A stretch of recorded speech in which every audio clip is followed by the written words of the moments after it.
Good morning everyone. मैं Dilip Khandelwal Mehta physics college के online class में आप सभी का स्वागत करता हूं। आज अपना जो टॉपिक है मैकेनिक्स एंड ऑसिलेशन में चैप्टर नंबर 2 कंजर्वेटिव फोर्स। कल अपन ने पढ़ा था कि potential energy curve. Potential energy curve क्या होता है, कैसे बनता है, किस किस के बीच में बनता है। तो अपन ने बात की थी कि पोटेंशियल एनर्जी और जो पार्टिकल का डिस्प्लेसमेंट होता है उसके बीच में पोटेंशियल एनर्जी का कर्व बनाया जाता है। उस कर्व में पर्टिकुलर अपन ने कोई कंडीशन ली थी, उसमें अलग अलग केसेस लिए थे और उसके बेस पे देखा था कि उसमें कैसे डिफरेंस आता है, कौन कौन सी स्टेट डिफाइन होती है, यू कम करने पर एक्स बढ़ाने पर क्या क्या चेंज आता है, एक्स कम करने पर यू कम करने पर क्या क्या चेंज आता है। यानी एक्स और यू का क्या देखा था अपन ने, वेरिएशन देखा था कि एक्स को जैसे जैसे मैं कम ज़्यादा करूँ और यू को कम ज़्यादा करूँ तो कैसे फोर्स लगेगा, कैसे उसमें चेंज आएगा। फिर उसके बाद अपन ने कुछ स्टेट को डिफाइन किया था। उस स्टेट में एक तो थी स्टेट ऑफ इक्विलिब्रियम, संतुलन की अवस्था थी, अस्थायी संतुलन था, स्थायी संतुलन था और उदासीन संतुलन था। तो अपन ने ये सारी चीज़ें देख ली थी। उसी के आगे की एक नेक्स्ट स्टेप मानो या नेक्स्ट कंडीशन मानो या एक अलग से टॉपिक मानो जिसका नाम है पोटेंशियल वेल, विभव कूप। तो आज अपन जो बात करने वाले हैं वो बात करेंगे किसकी, विभव कूप की। तो आज अपना जो टॉपिक रहेगा वो रहेगा विभव कूप। तो विभव कूप से रिलेटेड ये कूप होता क्या है, सबसे पहले तो ये देखना है। तो जनरली पोटेंशियल वेल, आपने पानी का कुआं देखा होगा सभी ने वेल देखा है, तो उसको अपन क्या बोलते हैं, वेल बोलते हैं। अब यहाँ पे जो भी कुआं होगा, जो भी वेल होगा, उसमें किसका रोल होगा, पोटेंशियल का रोल होगा। उसमें किसका रोल होगा, पोटेंशियल का। तो आज अपन जो भी बात करने वाले हैं उसमें किसकी बात करेंगे, अपन पोटेंशियल की बात करेंगे। तो आज का जो अपना टॉपिक है वो रहेगा पोटेंशियल वेल। तो देखो अपने पास पहले इसका कर्व बनाते हैं, पोटेंशियल वेल या विभव कूप कैसे बनेगा। इस कर्व बनाने के बाद इसकी पर्टिकुलर क्या क्या कंडीशन रहती है उसके बारे में डिस्कस करेंगे।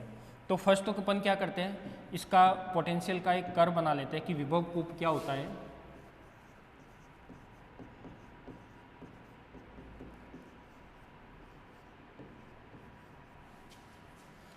और ये कर्व बनाना है अपन को। कल बनाया था वो स्थितिज ऊर्जा वक्र था। आज अपन को क्या करना है, पोटेंशियल वेल बनाना है। तो देखो पोटेंशियल वेल कैसे बनेगा।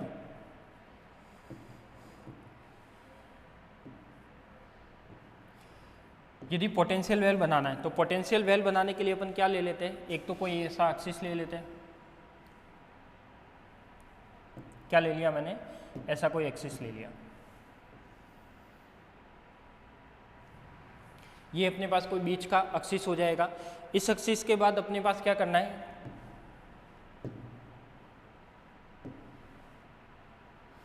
यहाँ पे कोई पोटेंशियल वेल यानी इस टाइप का मैं कोई वेल मान लेता हूँ। ये दोनों साइड इक्वल होनी चाहिए, सिमेट्रिक होना चाहिए इस टाइप से,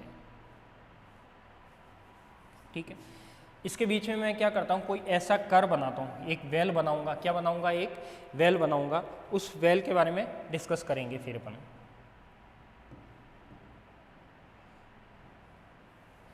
यहाँ पे क्या बनेगा, इस टाइप का वेल बनेगा। तो मैं लिख सकता हूँ कि यहाँ पे जो भी बनेगा वो एक पोटेंशियल बनेगा इस टाइप का, दिख रहा होगा पोटेंशियल। अब इसमें देखो क्या है अपने पास, इस पोटेंशियल में ये है अपने पास कि यदि कोई पार्टिकल है, क्या है अपने पास, यदि कोई पार्टिकल है तो वो पार्टिकल कैसे वेरी करता है इस पोटेंशियल वेल के अंदर, उसके बारे में आज अपन डिस्कस करने वाले हैं। तो मैं कह सकता हूँ कि यहाँ पे विभव कूप का मीनिंग क्या होता है कि मेरे पास पर्टिकुलर कोई दो पॉइंट है। क्या है अपने पास, पर्टिकुलर दो पॉइंट है। एक तो पॉइंट क्या है अपने पास, ए पॉइंट है। तो ये वाला जो पॉइंट है उसको मैंने नाम दे दिया ए, और जो बी पॉइंट है उसको मैंने नाम दे दिया बी।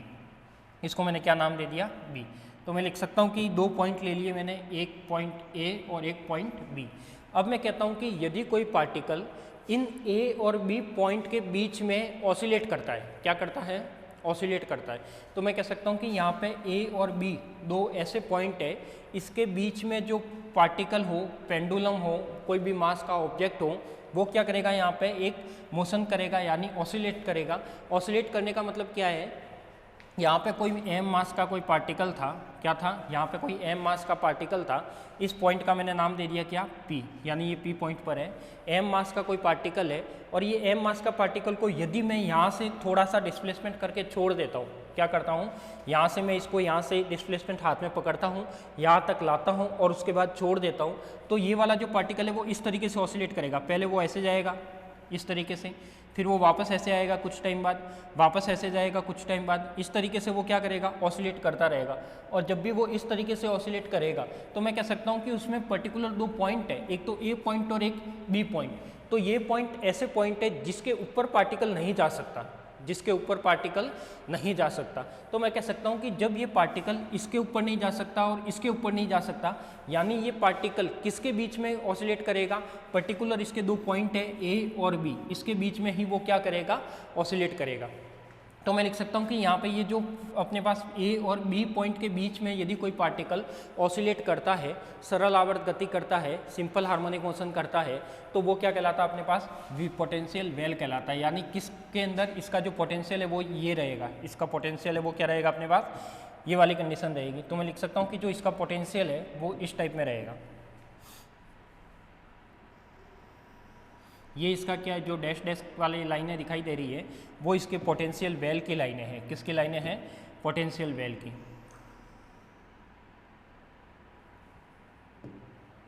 ये सारी क्या हो जाएगी अपने पास, पोटेंशियल वेल की लाइनें हो जाएगी।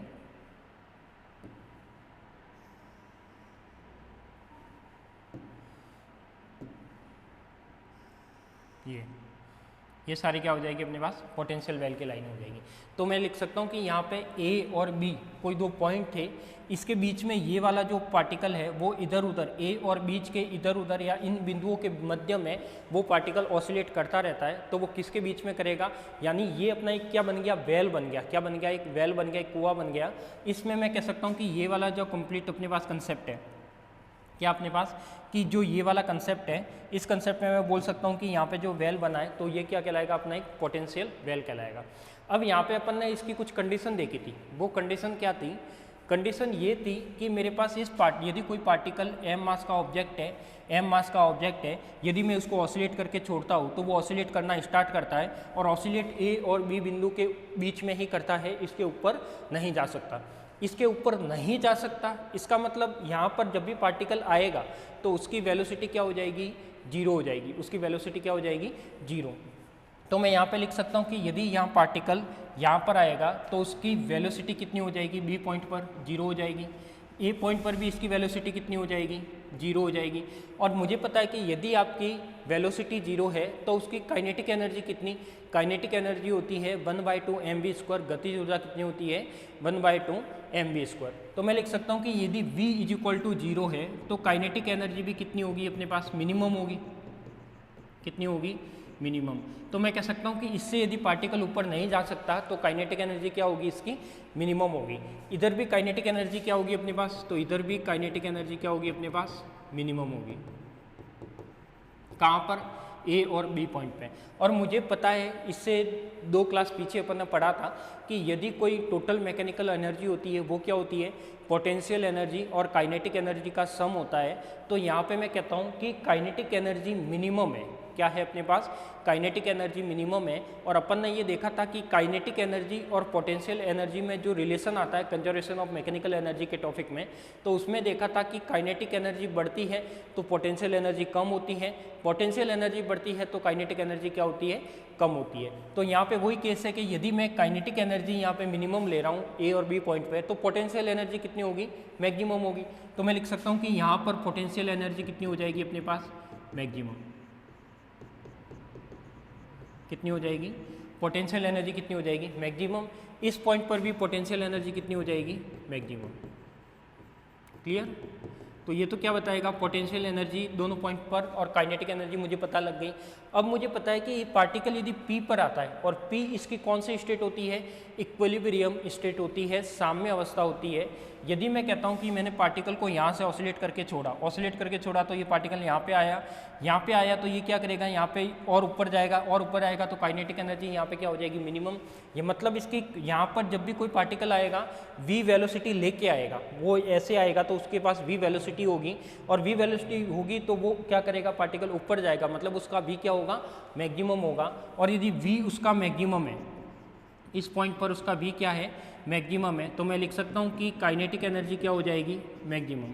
क्या हो जाएगी, काइनेटिक एनर्जी क्या हो जाएगी, मैक्सिमम।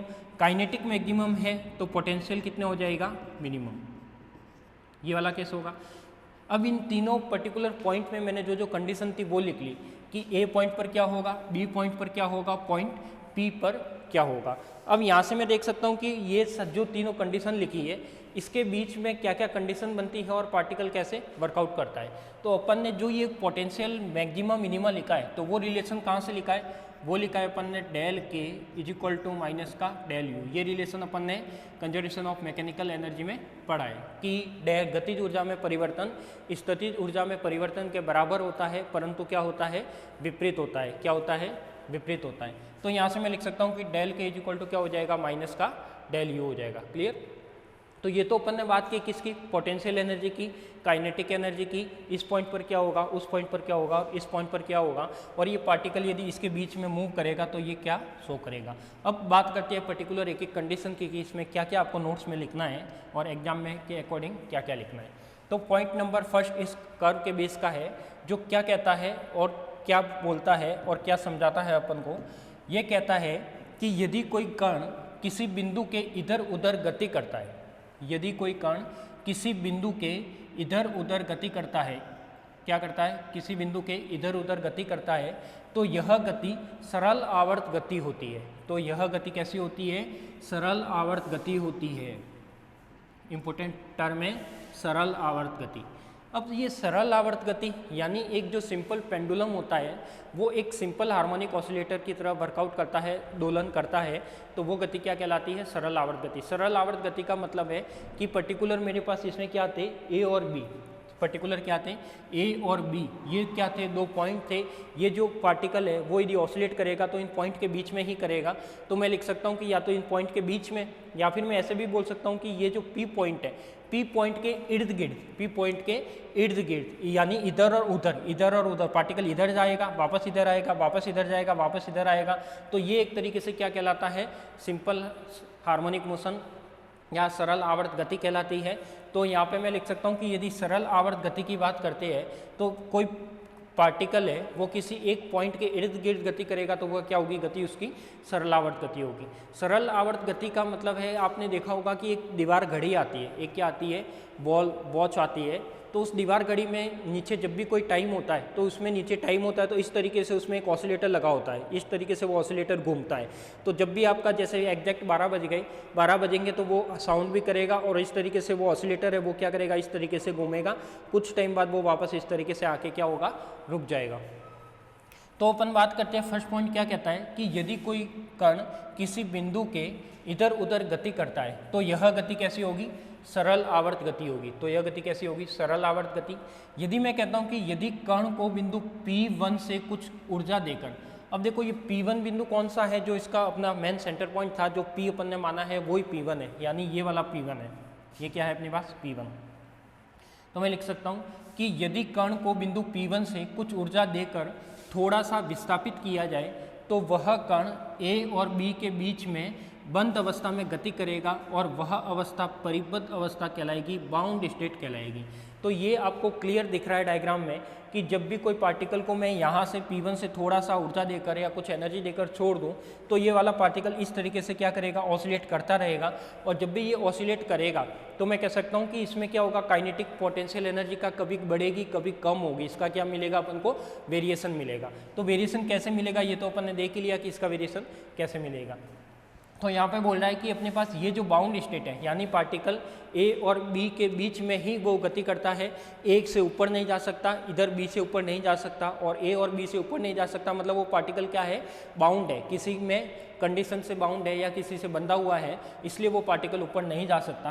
तो मैं कह सकता हूँ कि वो पार्टिकल की कंडीशन क्या हो जाएगी, एक तरीके से परिबद्ध अवस्था हो जाएगी। क्या हो जाएगी अपने पास, परिबद्ध अवस्था। परिबद्ध को ऐसे लिखते हैं, ठीक है। तो ये क्या हो जाएगी अपने पास, परिबद्ध अवस्था। तो मैं लिख सकता हूँ कि ये क्या कहलाएगी अपने पास, बाउंड स्टेट कहलाएगी। इंग्लिश में लिख रखा है कि if a particle move here and there around a point, किसी पॉइंट के अराउंड में यदि कोई पार्टिकल मूव करता है, then this motion is called simple harmonic motion. जब कोई पार्टिकल एक पॉइंट के अराउंड में मूव करेगा तो वो मोशन कौन सा कहलाएगा, सिंपल हार्मोनिक मोशन कहलाएगा। If the particle is displaced a little from the point P1, if the particle is displaced a little from the point P1 by giving some energy, then the particle will move in a closed state between A and B, यानी वो A और B state के बीच में ही क्या करेगा, यदि इसमें लिखा है कि यदि कोई सी पार्टिकल को कुछ एनर्जी देकर डिस्प्लेस किया जाए तो वो क्या करेगा, मूव करेगा किसी क्लोज सिस्टम के अंदर या क्लोज स्टेट के अंदर, और वो ही स्टेट क्या कहलाएगी अपने पास, दिस इज कॉल्ड क्या कहलाएगी, बाउंड स्टेट कहलाएगी। क्या कहलाएगी, बाउंड स्टेट। तो ये तो आपकी क्या है, फर्स्ट कंडीशन है कि यदि कोई कण किसी एक बिंदु के इर्द गिर्द में गति करता है, इधर उधर गति करता है, वो उसकी सरल आवर्त गति कहलाती है। यदि किसी कण को थोड़ा सा डिस्प्लेसमेंट कर दे, विस्थापित कर दे, तो वो कुछ ऊर्जा देकर आएगा, कुछ ऊर्जा देकर जाएगा, और वो इस तरीके से दो पॉइंट के बीच में गति करता रहेगा, और वो दो पॉइंट है वो क्या कहलाएंगे, उसकी बाउंड स्टेट कहलाएगी, यानी वो क्या कहलाएगी, अपनी परिबद्ध अवस्था कहलाएगी। बात करते हैं सेकेंड पॉइंट की। सेकेंड पॉइंट क्या कहता है, सेकेंड पॉइंट ये कहता है कि अपने पास यदि कोई कण बिंदु P1 क्या है, यदि कोई कण बिंदु P1 से बिंदु A पर जाएगा, यदि कोई कण बिंदु P1 से बिंदु A पर जाएगा, P1 से A पर, यानी P1 अपन ने कहाँ ले रखा है, P1 अपन ने बीच में ऐसे ले रखा है, ये P1 है, ये A है, और ये क्या है अपने पास, B है। डायग्राम में ऐसा कंसेप्ट ले रखा है, ठीक है, ये वाला कंसेप्ट है।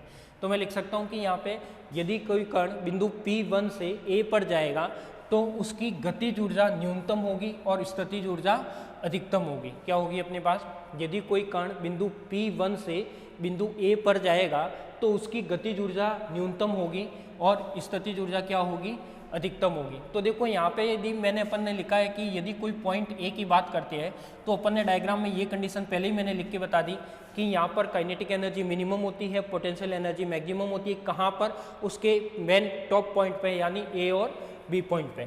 तो यहाँ से अपन ने देखा कि यदि कोई कण बिंदु P1 से इधर से कोई ए और बी पर आता है, तो ये ए और बी पॉइंट की बात कर रहा है, तो ए और बी पर जाएगा तो उसकी गतिज ऊर्जा न्यूनतम और स्थितिज ऊर्जा क्या होगी, अधिकतम होगी। यानी काइनेटिक एनर्जी तो क्या हो जाएगी, न्यूनतम या मिनिमम, और पोटेंशियल एनर्जी क्या हो जाएगी, मैक्सिमम। क्यों, क्योंकि वो यहाँ जाके रुकेगा, कुछ टाइम बाद वापस कहाँ आएगा, नीचे आएगा। फिर अपन ने लिखा है जिससे कुल ऊर्जा स्थितिज ऊर्जा के बराबर होगी। बिल्कुल सही बात है। कैसे, यहाँ पे मैंने बताया था कि इसका V0 है, इसका V0 है, काइनेटिक क्या है, मिनिमम है, काइनेटिक क्या है, मिनिमम, यानी मिनिमम कितनी हो जाएगी, यदि V0 है तो काइनेटिक भी कितनी हो जाएगी, 0। और मुझे पता है कि यदि काइनेटिक मिनिमम है तो टोटल एनर्जी क्या होती है, मैकेनिक पोटेंशियल प्लस काइनेटिक, यानी मैं लिख सकता हूँ कि इसकी जो टोटल एनर्जी होगी, जो टोटल E होगा ए और बी पॉइंट पे, वो कितना होगा, वो होगा टोटल पोटेंशियल एनर्जी के इक्वल। क्यों, क्योंकि काइनेटिक एनर्जी तो क्या हो गया, 0 हो गया। तो पर्टिकुलर में ए और बी पॉइंट पर कह सकता हूँ कि जो इसकी टोटल एनर्जी है वो किसके इक्वल है, पोटेंशियल एनर्जी के इक्वल है। किसके इक्वल है, पोटेंशियल एनर्जी के इक्वल है। तो यहाँ पे यही लिखा है कि जिससे कुल स्थितिज ऊर्जा के बराबर होगी। यदि कण को बिंदु ए से P1 की ओर, वापस वो ए पर आया, ए से वापस P1 जाएगा, तो क्या चेंजेज आता है, ए से P1 की ओर जाए तो बिंदु P1 पर गतिज ऊर्जा अधिकतम और स्थितिज ऊर्जा क्या हो जाएगी, न्यूनतम। तो यहाँ पे क्या हो जाएगी, काइनेटिक एनर्जी अपन ने देखा है कि यहाँ पे मैक्सिमम हो जाएगी और पोटेंशियल एनर्जी क्या हो जाएगी, मिनिमम। मिनिमम यानी एक तरीके से 0। तो मैं लिख सकता हूँ कि यहाँ पे जो कुल ऊर्जा होगी वो किसकी इक्वल होगी, गतिज ऊर्जा के इक्वल, यानी E जो इक्वल टू यहाँ पे क्या हो जाएगा, काइनेटिक एनर्जी हो जाएगी। क्लियर। तो इस डायग्राम में ये कंडीशन में रिप्रेजेंट कर लेता हूँ कि यदि इस ए पॉइंट पर बात करते हैं तो इसकी जो टोटल एनर्जी है वो किसके इक्वल है, काइनेटिक 0 है तो ये किसके इक्वल है, पोटेंशियल एनर्जी के इक्वल है। कौन से पॉइंट पर? ए पॉइंट पर। बी पॉइंट पर भी सेम कंडीशन है कि ई इज इक्वल टू क्या होगा, अपने पास काइनेटिक जीरो है या मिनिमम है, तो ई इज इक्वल टू क्या हो जाएगा, पोटेंशियल एनर्जी के इक्वल। और इस कंडीशन पर यदि मैं बात करूं तो ई इज इक्वल टू क्या आ जाएगा अपने पास, ई इज इक्वल टू आ जाएगा, यहाँ पे क्या मिनिमम है, देखो ये दोनों मैक्सिमम नहीं है, एक मिनिमम है, पोटेंशियल एनर्जी मिनिमम है, तो यहाँ पर ये एनर्जी किसके इक्वल हो जाएगी, काइनेटिक एनर्जी के इक्वल। तो यहाँ पर जो टोटल एनर्जी है वो पोटेंशियल एनर्जी के इक्वल है, इस पर भी पोटेंशियल एनर्जी के इक्वल है, और इस पर क्या है, काइनेटिक एनर्जी के इक्वल है। तो यहाँ ये पॉइंट यही बताता है। तो यहाँ पे देखते हैं कि if the particle moves from point P1 to A, P1 to A पर, यानी P1 से A जाने की बात कर रहा है, then its kinetic energy will be minimum. तो यहाँ पे जो डायग्राम में अपन ने लिखा है वही चीज़ है कि काइनेटिक एनर्जी ए और बी पर क्या होगी, minimum, and potential energy will be maximum, due to which the total energy will be equal to the potential energy. तो यहाँ पे अपन ने लिखा है कि ए और बी पर टोटल जो एनर्जी होगी वो किसके इक्वल होगी, पोटेंशियल एनर्जी के इक्वल होगी। If the particle moves from point A to P1, then at point P1 to the kinetic energy will be maximum and the potential energy will be maximum, will be minimum, so that the total energy will be equal to the kinetic energy। तो particular अपने पास तीन point है, A B और P1 या P। ए और B point पर जो total energy है पोटेंशियल एनर्जी के इक्वल है, यानी यहाँ पर पोटेंशियल एनर्जी मैक्सिमम है और काइनेटिक क्या है, मिनिमम है। ऐसे ही अपने पास जो पी पॉइंट है वहाँ पर उसकी जो टोटल एनर्जी है वो काइनेटिक एनर्जी के इक्वल है, और पोटेंशियल एनर्जी क्या है, मिनिमम है या जीरो है। तो ये वाला जो पॉइंट है वो इस कर्व में अपन ने रिप्रेजेंट किया है।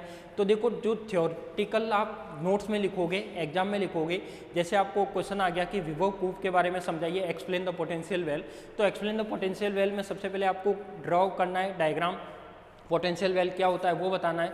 फिर उसमें जो जो केस आते हैं कि कैसे एनर्जी का चेंज आ रहा है, पार्टिकल कहाँ जाएगा तो एनर्जी कैसे बदलेगी, उसकी टोटल एनर्जी क्या होगी। तो जैसे जैसे मैंने सेम ये जो एज इट इज स्लाइड में लिख रखा है, आप ऐसी ही लैंग्वेज बनाकर डायग्राम के अकॉर्डिंग लिख सकते हो। तो ये लैंग्वेज देखो आपको याद नहीं करनी है, लैंग्वेज कभी भी फिजिक्स में याद नहीं की जाती, उसमें जो भी लैंग्वेज है आपको बनानी पड़ती है। तो जो भी अपने पास नोट्स हैं, हिंदी मीडियम इंग्लिश मीडियम दोनों ही नोट्स आपको स्लाइड में दिखाई दे रहे हैं, तो लैंग्वेज आपको यहाँ से लिख सकते हो नोट्स में, और अपने अकॉर्डिंग एग्जाम में इसको बना के लिख सकते हो। और इसको रटने की ट्राई नहीं करनी है, डायग्राम को समझना है, पूरा डायग्राम का ही कंसेप्ट है। फिर बात करते हैं थर्ड स्टेट की। थर्ड स्टेट क्या कहती है, गतिज ऊर्जा के अधिकतम होने के कारण, गतिज ऊर्जा के अधिकतम होने के कारण। अब मुझे पता है क्या गतिज ऊर्जा अधिकतम कहाँ पर है, गतिज ऊर्जा अधिकतम P1 पॉइंट पर है। कहाँ पर है, P1 पॉइंट पर है। तो गतिज ऊर्जा अधिकतम होने के कारण कण बिंदु B की ओर जाएगा, बिल्कुल जाएगा। यदि पार्टिकल की काइनेटिक एनर्जी यहाँ पे क्या है, मैक्सिमम है या अधिकतम है, तो ये पार्टिकल कहाँ जाएगा, B की ओर जाएगा, और B पॉइंट ये है, जिससे बिंदु B पर गतिज ऊर्जा न्यूनतम हो जाएगी। तो वो तो अपन ने देख ही लिया है कि इसकी काइनेटिक एनर्जी यहाँ पर क्या होगी, मिनिमम होगी। यहाँ पर काइनेटिक एनर्जी क्या होगी, मिनिमम होगी, वह स्थितिज ऊर्जा अधिकतम होगी, पोटेंशियल एनर्जी क्या हो जाएगी, मैक्सिमम हो जाएगी। वही पॉइंट लिख रखा है जो ड्रॉ किया है, जिससे कुल ऊर्जा स्थितिज ऊर्जा के बराबर होगी। तो अपन ने जो ये वाला पॉइंट था, पर्टिकुलर इस पॉइंट की बात की है कि यदि कोई पार्टिकल को P1 से B पर ले जाया जाए, तो यहाँ पर जो इसका रिलेशन आता है, पोटेंशियल एनर्जी मैक्सिमम है, काइनेटिक मिनिमम है, तो इसकी टोटल एनर्जी पोटेंशियल एनर्जी के इक्वल होगी। Clear. Due to maximum kinetic energy the particle will move towards point to B, due to which at point B kinetic energy will be minimum and potential energy will be maximum, due to which total energy will be equal to the potential energy। तो यहाँ पे particular आपको curve में पहले curve क्या होता है वो लिखना है, फिर कर्व में पार्टिकल की एनर्जी कैसे चेंज होती है वो लिखना है, ए और बी पॉइंट पे। फिर पार्टिकल को P1 से A ले जाए, P1 से B ले जाए, तो क्या क्या चेंज आएगा वो लिखना है। यदि पार्टिकल वापस B से P1 पर आएगा तो क्या चेंज आएगा वो लिखना है। यानी आप इजीली इसमें 5 to 6 4 5 6 पॉइंट बना के लिख सकते हो। यदि एग्जाम में क्वेश्चन ज़्यादा मार्क्स का है तो आप उसके अकॉर्डिंग पॉइंट बना सकते हो, नहीं तो इसमें जो इंपॉर्टेंट है वो है अपना डायग्राम। फोर्थ कंडीशन क्या कहती है वो देखते हैं। यदि कण बिंदु A और बिंदु B के बीच में गति करता है, बिल्कुल गति करता है, A पॉइंट यहाँ है, B पॉइंट यहाँ है, तो ये A हो जाएगा और ये क्या हो जाएगा, B हो जाएगा। अब मैं कहता हूँ कि यदि कोई कण बिंदु A और B के बीच में गति करता है तो उस क्षेत्र में गतिज ऊर्जा बढ़ने के साथ स्थितिज ऊर्जा कम हो जाएगी। क्या कह रहा है देखो यहाँ पे, यदि कोई कण बिंदु ए और बी के बीच में गति करता है, क्या करता है, गति करता है, तो उस क्षेत्र में गतिज ऊर्जा बढ़ने के साथ स्थितिज ऊर्जा कम हो जाएगी। तो ये रिलेशन मुझे पहले से ही पता है कि काइनेटिक एनर्जी में change equal to potential energy in opposite direction या ऑपोजिट साइड। तो मैं लिख सकता हूँ कि गतिज ऊर्जा बढ़ रही है, मतलब स्थितिज ऊर्जा बढ़ नहीं सकती, स्थितिज ऊर्जा क्या होनी चाहिए, कम होनी चाहिए। तो मुझे पता है कि गतिज ऊर्जा कहाँ पर है, मैक्सिमम यहाँ पर है, और यहाँ पे क्या है, मिनिमम है, और यहाँ पे क्या है, मिनिमम है। तो ये तो क्या बता रहा है, काइनेटिक एनर्जी को बता रहा है। तो यहाँ पे हो जाएगा कि गतिज ऊर्जा बढ़ने के साथ स्थितिज ऊर्जा क्या हो जाएगी, कम हो जाएगी, तथा स्थितिज ऊर्जा बढ़ने के साथ गतिज ऊर्जा कम होगी। क्या होगी, स्थितिज ऊर्जा बढ़ेगी तो गतिज ऊर्जा कम होगी। यदि यह निकाय संरक्षी क्षेत्र में हो, कंजर्वेटिव में हो, तो वहाँ पर कण की ऊर्जा क्या होती है, नियत होती है। इंपॉर्टेंट लाइन है कि क्या कह रही है ये लाइन, ये स्टेटमेंट क्या कह रहा है कि यदि कोई पार्टिकल काइनेटिक को बढ़ाता है, पोटेंशियल को कम करता है, पोटेंशियल को बढ़ाता है, काइनेटिक को कम करता है, और ये जो प्रोसेस है वो किसी न किसी एक रीजन में हो रहा है, किस में हो रहा है, ए और बी के बीच में हो रहा है, विभव कूप में हो रहा है। और यदि वहाँ पर जो फोर्स अप्लाई किया जाता है, वो फोर्स अप्लाई करने वाला फोर्स क्या हो, संरक्षी क्षेत्र हो, या उसका जो फील्ड हो वो क्या हो, कंजर्वेटिव हो, तो मैं कह सकता हूँ कि वो उसकी जो टोटल एनर्जी होती है वो क्या होती है, कांस्टेंट होती है। क्या होती है, कांस्टेंट। तो ये वाली लाइन अपन ने पढ़ रखी है, अपन ने पर्टिकुलर एक टॉपिक पढ़ रखा है कि यदि कोई टोटल एनर्जी अपने पास कंजर्वेटिव फील्ड में होती है, अपन ने इसका मैथमेटिकल डेरिवेशन किया था कि E is equal to K plus U is equal to क्या होता है, कांस्टेंट होता है। तो यहाँ पे वही बता रहा है कि निकाय संरक्षित क्षेत्र हो तो कण की ऊर्जा क्या होगी, नियत होगी कण की कुल ऊर्जा यानी टोटल मैकेनिकल एनर्जी या total energy, kinetic energy plus potential energy is equal to constant. और वो कांस्टेंट कब होगा, तब जब वहाँ किसकी बात होगी, F is equal to minus del U की बात होगी। If the particle moves between point A and B, तो यहाँ पे यदि कोई पार्टिकल है वो पॉइंट ए और बी के बीच में मूव करता है, then with the increase in the kinetic energy, in that region the potential energy will decrease, and with the increase in potential energy the kinetic energy will decrease. If this system in a conservative region, then the energy of the particle which increase there will be fixed. तो मैं कह सकता हूँ कि जैसे जैसे particle की energy कम ज़्यादा होगी, तो यदि काइनेटिक बढ़ती है पोटेंशियल कम होती है, पोटेंशियल कम होती है काइनेटिक बढ़ती है, और वहाँ पे जो भी जिस पार्टिकल में या जिस रीजन में पार्टिकल मूव करता है वो यदि कंजर्वेटिव है, कंजर्व होने का मतलब है संरक्षी है, संरक्षी यानी F is equal to minus del U इसमें अप्लाई होता है, तो वो क्या होगा, अपने पास उसकी टोटल एनर्जी क्या होगी, कांस्टेंट होगी। तो ये तो अपन ने बात की है किसकी, विभव कूप की। लास्ट स्टेटमेंट ये कहता है कि कण की यह गति, जिसमें अपन ने ये सारी कंडीशन 4 कंडीशन पढ़ी है, ये सारी की सारी 4 कंडीशन अप्लाई होती है। क्या होती है, ये सारी की सारी 4 कंडीशन अप्लाई होती है। तो मैं लिख सकता हूँ कि यहाँ पे कण की यह गति क्या कहलाएगी, परिबद्ध अवस्था कहलाएगी। कण की यह गति क्या कहलाएगी, परिबद्ध अवस्था कहलाएगी। और स्थितिज ऊर्जा वक्र में बिंदु ए व बी के बीच का क्षेत्र क्या कहलाएगा, पोटेंशियल वेल, विभव कूप कहलाएगा। क्या कहलाएगा, विभव कूप। तो कण की यह गति परिबद्ध अवस्था कहलाती है क्योंकि वो पार्टिकल किसी में बाउंड होकर मूव करता है। स्थितिज ऊर्जा वक्र में बिंदु ए व बी के बीच का क्षेत्र होगा वो क्या कहलाएगा, पोटेंशियल वेल कहलाएगा। This motion of the particle is called the finite state. The area between points A and B, the potential energy curve is called a potential well. तो यहाँ पे एक तरीके से पोटेंशियल वेल के डिफाइन किया गया है कि पोटेंशियल वेल क्या होता है। तो ये अपन ने पढ़ा क्या कि कोई भी पोटेंशियल एनर्जी कर्व होता है उसमें विभव कूप कैसे बनता है। विभव कूप पर्टिकुलर 2 पॉइंट के बीच में बनता है, उसमें एनर्जी का क्या सिस्टम रहता है, कौन सी एनर्जी बढ़ेगी, कौन सी कम होगी, कौन सी ज़्यादा होगी, वो सारी चीज़ें आपको यहाँ पे एक्सप्लेन करनी है। और विभव कूप के बारे में जो कंडीशन है कि जैसे जैसे मैं पार्टिकल को इधर ले जाऊँ तो एनर्जी का चेंज कैसे आएगा, पार्टिकल को यदि मैं इधर ले जाऊँ तो एनर्जी का चेंज कैसे आएगा, वो सारी चीज़ें अपन ने डिस्कस की है। तो आज अपना ये टॉपिक था कौन सा, पोटेंशियल वेल। अब इस चैप्टर का लास्ट टॉपिक रह गया जो है अपने पास सिंपल हार्मोनिक मोशन में कोई पार्टिकल का मूव करना, उसका मैथमेटिकल डेरिवेशन होगा इससे नेक्स्ट वाली क्लास में। ठीक है, तो आज के लिए तो इतना ही, मिलते हैं अपन को नेक्स्ट क्लास में।